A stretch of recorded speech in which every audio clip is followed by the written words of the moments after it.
Welcome to Pradeep sir Tripura study channel.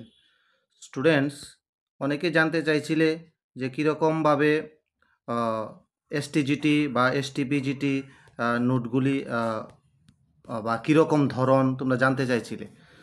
তো আমি তোমাদের একদম প্রথম ওপেন থেকে দেখাচ্ছি কীরকমভাবে আমাদের প্রদীপ স্যার ত্রিপুরা স্টাডি এখানে কলেজের ফ্যাকাল্টি মেম্বাররা কীভাবে তারা নোট তৈরি করছেন। ঠিক আছে, তো যেহেতু আমার ইনস্টিটিউট, সেই জায়গাতে নামটা আমারই থাকবে।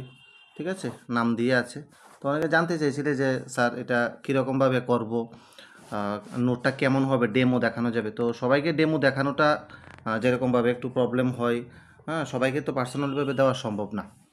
তো আমি একটু দেখানোর চেষ্টা করছি প্রথম থেকে, একটু সবাই ফলো আপ করে দেখে নেবে। ঠিক আছে, আমি প্রথম থেকে দেখাচ্ছি।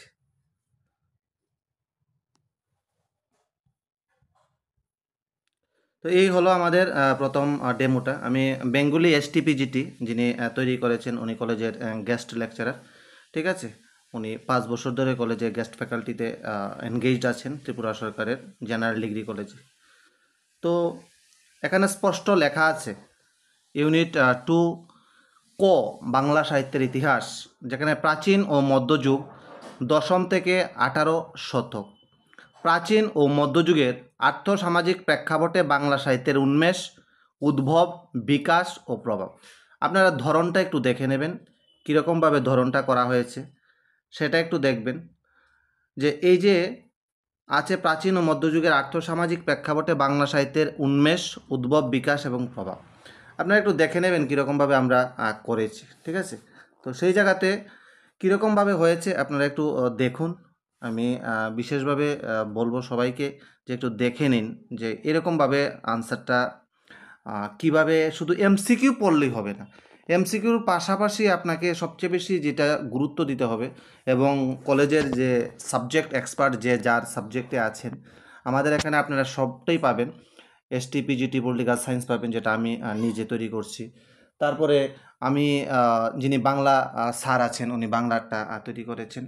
যিনি সোশিওলজির আছেন, তিনি সোশিওলজি তৈরি করেছেন। যিনি ইকোনমিক্সের আছেন, তিনি ইকোনমিক্স তৈরি করেছেন। যিনি সোশ্যাল সায়েন্সের এসটি পিজিটি যার যার পার্ট আছে, ওরা এটা তৈরি করেছেন। হ্যাঁ, বাংলার তো কথা বললাম। যেটা মূল বিষয় কীরকম হবে দেখুন, প্রাচীন ও মধ্যযুগের আর্থসামাজিক প্রেক্ষাপটে বাংলা সাহিত্যের উন্মেষ, উদ্ভব, বিকাশ ও প্রভাব। সবটা বড় পিডিএফ পসিবল না দেখানো, 500, 600, 700 পেজ, কোনো কোনো চ্যাপ্টার যা যা সাবজেক্ট এক্সপার্টরা যিনি তৈরি করেছেন। আপনারা শুধু এমসিকিউর পেছনে আর মক টেস্টের পেছনে ছুটলে হবে না। মক টেস্টের অবশ্যই গুরুত্ব আছে, আমি কথা বলছি না যে মক টেস্ট লাগবে না, কিন্তু দেখুন মক টেস্ট আপনাকে রিপিটিং কোশ্চেন করা হচ্ছে, আপনি মক টেস্ট পেরে গেলেন, তার মানে এই নয় যে আপনি মক টেস্টে উত্তীর্ণ হয়ে গেছেন মানে আপনি সব কিছু জেনে গেলেন।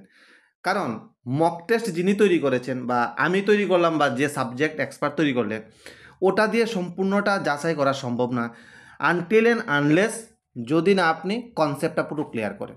যেমন প্রাচীন ও মধ্যযুগের যে এই আর্থসামাজিক প্রেক্ষাপটে যে আমাদের বাংলা সাহিত্যের লিটারেচারের উন্মেষ, উদ্ভব, বিকাশ ও প্রভাব, আপনারা একটা টপিক ভালো করে দেখুন, তাহলে প্রত্যেকটি সাবজেক্ট এক্সপার্টরা যিনি যেভাবে তৈরি করেছেন, আমাদের সিস্টেমটা, প্যাটার্নটা এবং আমাদের যে ধাঁচ, যেরকমভাবে কনসেপ্ট ক্লিয়ারেন্স, এগুলোও কিন্তু আমরা মানে এই টপিকটার মধ্য দিয়ে দেখাতে চাইছি, একটা ডেমো দিয়ে, যাতে আপনারা সবটা বুঝতে পারেন যে সিস্টেমটা কীরকম। আপনি দেখুন এখানে প্রাচীন মধ্যযুগের বাংলা সাহিত্য সমকালীন আর্থসামাজিক অবস্থার এক প্রতিচ্ছবি, যা সাধারণ মানুষের জীবন, ধর্ম, সমাজ, এই সমস্ত প্রভৃতি বিভিন্ন আসপেক্ট বা বিভিন্ন দিকগুলি এগুলি তুলে ধরেছে, এগুলি ইন্ডিকেট করেছে। শুধু তাই নয়, তৎকালীন সময়ের যে গুরুত্বপূর্ণ নাম চর্যাপদ, সেই চর্যাপদের সমকালীন বর্ণাশ্রম, পেশা জীবন এটা প্রতিফলিত হয়েছে, যেখানে মধ্যযুগের মঙ্গল কাব্য ও বৈষ্ণব পদাবলীর মাধ্যমে সামাজিক এবং ধর্মীয় জীবনে সবচেয়ে বেশি ধর্মীয় প্রভাবটাই প্রতিফলিত হয়েছিল, যেটা সমাজের আলোকে আলোকিত হয়েছে।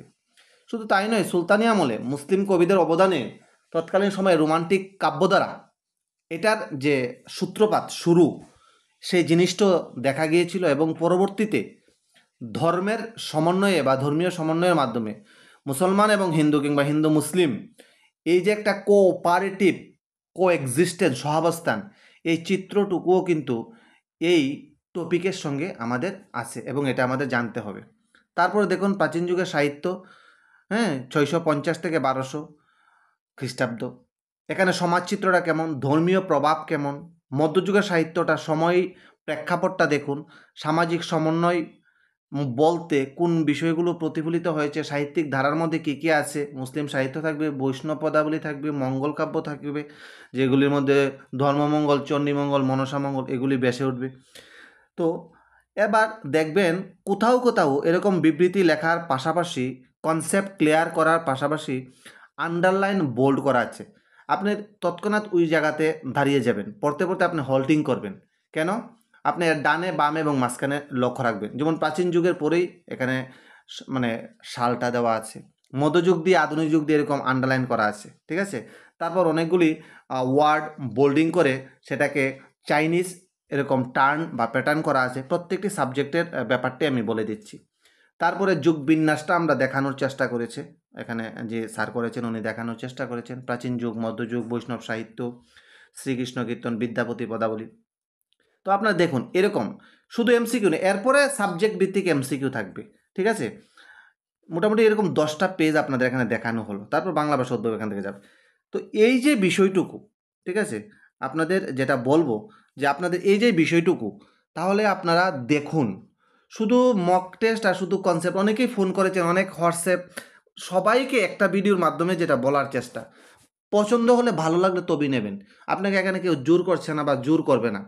বিভিন্ন ইনস্টিটিউট তার বিভিন্ন রকমভাবে ফর্মুলাতে জারি রয়েছে, যে যার মতো করে প্যাটার্নে করছে, যার যত সাবজেক্ট ডিপনেস, যার যত ডেপথনেস আছে, গভীরতা যার যত সাবজেক্টে সে তৈরি করছে।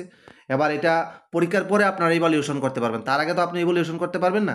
আর এর আগে আপনারা টেট 1 টেট 2তে পেয়েছে বা এসটিজিটিতে তারা পেয়েছে, তার মানে এই নয় যে উনি ভালো এসটিপিজিটি বানাবেন আর উনি এর আগে এই জিনিসগুলো করেননি, বা উনি নতুন ইনস্টিটিউট, মানে আমি বলছি না, আমার এটা 17 বছর ইনস্টিটিউট, বা নিশ্চয়ই সবার গুরুত্ব আছে। আমি এই ভিডিওর মধ্য দিয়ে এই জানানটুকুই দিতে চাই, আপনারা সবখান থেকেই পড়ার চেষ্টা করুন, করায়ত্ত করুন, সাবজেক্টের প্রতি মনোনিবেশ করুন, এবং কেমন হবে এই যে প্যাটার্নটা, ঠিক আছে। যেমন আধুনিক যুগের মধ্যে এখানে 1801 সালে থেকে বর্তমান সময়কাল যেটাকে বাংলা সাহিত্যের আধুনিক যুগ বলা হয়, এর মধ্যে দুটো পর্ব, উন্মেষ পর্ব 1801 থেকে 1860 একটা, বিকাশ পর্ব 1861 থেকে ইনকামবেন্ট বর্তমান সময় পর্যন্ত যেটা চলছে। তো এরকমভাবে থাকবে, আপনারা প্যাটার্নটা দেখুন, তারপর আপনারা ফোন করতে পারেন, আপনারা যার যেটা লাগবে। স্ক্রিনে দেওয়া তারপরে বিভিন্ন নাম্বার দেওয়া আছে, 9862680044, এবং আরেকটি নাম্বার হলো 7005720083, ঠিক আছে। আমাদের দুটো চেম্বার আগের মতোই আছে, আপনারা যে যার মতো করে ফোন করে নেবেন এবং ইউটিউবের এই ভিডিওটা দেখবেন। আর অবশ্যই সবাইকে একটু শেয়ার করবেন যাতে সবাই দেখতে পারে, যাতে এই সময়টা আমাদের আগামী যে 60-65 দিনও সময় নেই হাতে গোনা, এই সময়টুকুর মধ্যে যাতে যারা অধ্যবসায় করবে তারা যাতে পেয়ে যেতে পারে। আমি বলছি একটা স্টুডেন্টের লাইফে সবার অবদান থাকবে, সেই অবদানে যাতে আমিও আপনাদের সৌভাগ্যের অংশীদারিত্ব হতে পারি এবং আপনাদের পাশে থাকতে পারি, সেইটুকু আমি লাস্ট কথা বলবো। তো আপনাদের সঙ্গে দেখা হবে নতুন কোনো ভিডিও, নতুন কোনো পিডিএফ নিয়ে, নতুন কোনো ডিসকাশন নিয়ে। ততক্ষণ পর্যন্ত সবাইকে শুভকামনা, ধন্যবাদ।